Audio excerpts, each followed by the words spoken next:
Hello everyone, welcome back to केलता vlogs. जैसा कि आपने पिछली वीडियो में देखा था, हमने बालाजी टेम्पल विजिट किया, काली माता मंदिर विजिट किया जम्मू आकर के। उसके बाद अब हम आ चुके हैं रघुनाथ टेम्पल। यहाँ पे आप देख सकते हैं, हमने हमारी गाड़ी पार्किंग में लगा करके हम जा रहे हैं रघुनाथ टेम्पल। रघुनाथ टेम्पल ऐसा कहा जाता है ना कि हमारे पूरे उत्तर भारत का ये बहुत सबसे बड़ा मंदिर है। बहुत ही बड़ा परिसर है इस मंदिर का। मैं इस मंदिर में सेकेंड टाइम आ रही हूँ, दूसरी बार आ रही हूँ। फर्स्ट टाइम मैं बहुत पहले आई थी, फिर मैं अभी दूसरी टाइम आ रही हूँ। इस मंदिर में ऐसी मान्यता है कि 33 कोटि देवी देवताओं को विराजमान किया गया है। और इस मंदिर का जो शिखर है ना, वो 7 शिखर हैं, जो कि हमारे 7 तीर्थों का कहते हैं प्रतिबिंब है। जो भी इस तरह से कुछ मान्यता है लोगों की कि ये जो 7 शिखर है हमारे 7 तीर्थों को दर्शाते हैं। और इस मंदिर में लगभग हर देवी देवताओं की प्रतिमा आपको देखने को मिलेगी। और जो मेन मंदिर है वो राम लक्ष्मण सीता जी की प्रतिमा है। बहुत ही सुंदर प्रतिमा है। अगर आप उसे प्रतिमा के सम्मुख जाएंगे ना तो भाव विभोर हो जाएंगे। बहुत ही सुंदर प्रतिमा। इसमें बहुत सारे प्रतिमाएं इतनी अच्छी हैं, इतनी सुंदर है ना कि वहाँ से हटने को मन ही नहीं करता। तो ये है रघुनाथ टेम्पल का पूरा जो फ्रंट का है विजिट। और इस टेम्पल पे बहुत बार टेररिस्ट अटैक भी हो चुके हैं, जस्ट बिकॉज कि ये हमारे उत्तर भारत का बहुत ही बड़ा मंदिर है, बहुत ही बड़ा धार्मिक स्थल है। इससे हिंदुओं की धार्मिक आस्था जुड़ी है, इस वजह से यहाँ पे बार बार टेररिस्ट अटैक आते हैं। और ये इस मंदिर में बहुत ही बड़ा शिवलिंग है जो मुझे हमेशा याद रहा। ये शिवलिंग मुझे हमेशा याद रहा क्योंकि मैंने इस पर रुद्राभिषेक किया था। पिछली बार हम लोग आए थे तो पंडित जी थे, उन्होंने रुद्राभिषेक करवाया था, मैंने पांडे जी ने किया था और एक सिक्का दिया था।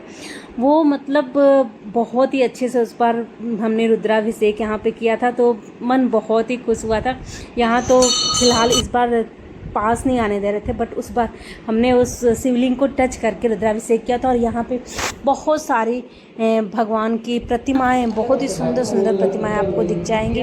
काली जी की, कार्तिकेय जी की, हनुमान जी की, हर किसी की प्रतिमाएं। आप उनको प्रतिमाओं के दर्शन करिए और एंजॉय। श्री गुरु चरण सरोज रज निज मन मुकुर सुधार, बरनौ रघुबर बिमल जसु जो दायक फल चार, बुद्धिहीन तनु जानकी सुमिरो पवन कुमार, बल बुद्धि विद्या देहु मोहि हरो कलेश विकार।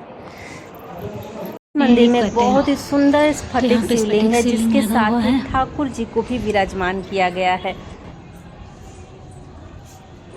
और उसके साथ ही हम आ गए हैं अब रघुनाथ जी के मेन टेम्पल में, जो कि बहुत ही सुंदर, बहुत ही मतलब भाव विभोर करने वाली है ये प्रतिमा। हमने पूरी परिक्रमा की। उसके बाद हम आ जाते हैं जो पिंडी स्वरूप में ठाकुर जी, 12 लाख ठाकुर जी पिंडी स्वरूप में यहाँ पे विराजमान किए गए थे, उनकी परिक्रमा करते हैं। कुल मिला के यहाँ पे कहते हैं कि 33 कोटि देवताओं की प्रतिमा स्थापित है, ऐसी मान्यता है। इसी तरह पिंडी स्वरूप में कहीं तो कहीं मूर्ति स्वरूप में। तो हमने कम से कम 3-4 कमरे में तो इस तरह से पिंडी स्वरूप प्रतिमाएं थी। उसके बाद जितने भी मंदिर विजिट किए, हर एक मंदिर के बाद एक छोटा सा मंदिर होता था इन पिंडी स्वरूप प्रतिमाओं का।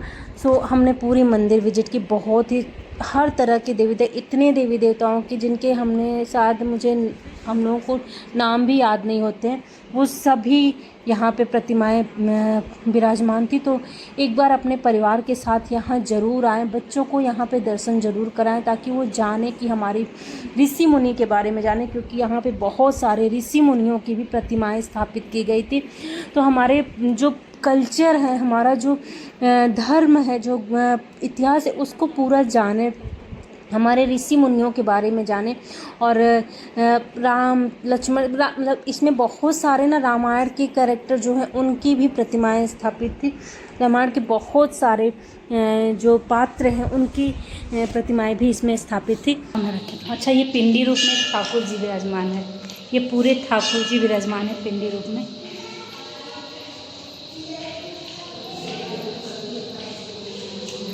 विराट स्वरूप जी, श्री मत्स्य अवतार जी, श्री कुर्मा अवतार जी, श्री नरसिंह अवतार जी और पिंडी में स्वरूप में ठाकुर जी विराजमान हैं। देख सकते हैं आप ये पूरी पिंडी स्वरूप में श्री सुसैन वैद्य जी, श्री वाराह अवतार, श्री कपिल मुनि जी, श्री हयग्रीव अवतार जी, श्री कल्की अवतार जी, सभी पिंडी स्वरूप में ठाकुर जी को विद्यमान किया गया है यहाँ पे। उधर 33 करोड़ देवी देवताओं को विद्यमान किया गया था, यहाँ पे पिंडी रूप में ठाकुर जी को विराजमान किया गया है। श्री नर नारायण, श्री राजा विक्रमादित्य, श्री राजा जन्मेजय, श्री राजा पृथु, श्री विष्णु जी।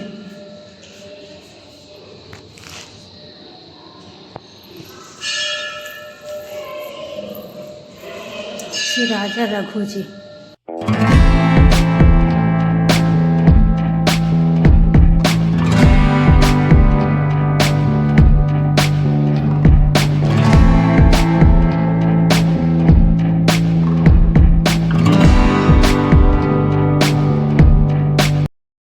मैंने पूरा कोशिश तो की है कवर करने की, कितना हुआ नहीं पता मुझे। और यहाँ मंदिर के परिसर के बाहर ही आपको दिख जाएगा बाहरी परिक्रमा और मंदिर का टाइमिंग, आरती का टाइमिंग, सब कुछ आपको यहाँ बोर्ड पे लिखा हुआ मिल जाएगा।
जम्मू स्टेशन पे और यहाँ से हमारी यात्रा होती है समाप्त।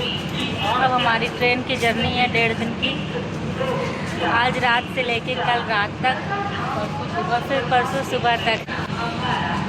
सब लोग बाय बाय करो।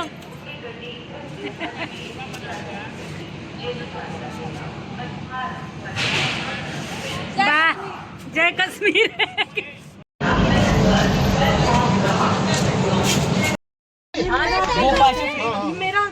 तो ये है हमारा आज का ट्रेन का खाना।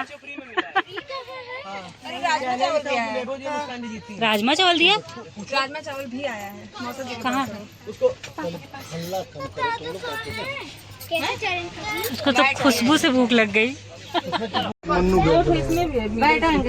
ऐसी हमारा पिज्जा आज का, अच्छा अलग अलग फ्लेवर है सब में,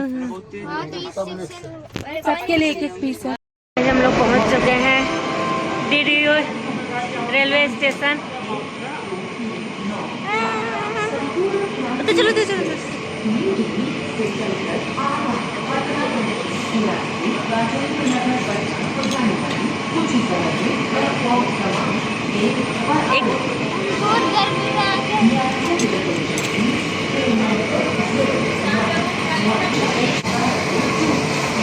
गाइस हम लोग पहुंच चुके हैं DDU रेलवे स्टेशन। अब हम लोग घर को जा रहे हैं, हमारी जर्नी यहाँ से समाप्त होती है। हम आए अभी मुगलसराय हैं, वैन करेंगे फिर कैब करेंगे फिर घर जाएंगे।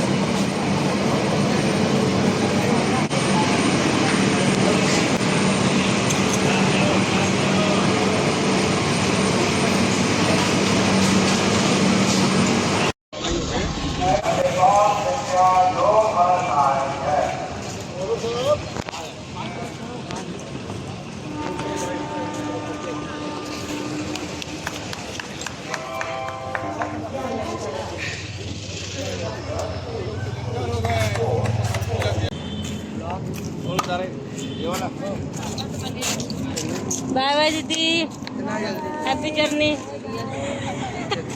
और क्या वहाँ तक जाना है ना तुम लोगों को? मैं जा रहा हूँ वापस। Happy and safe journey.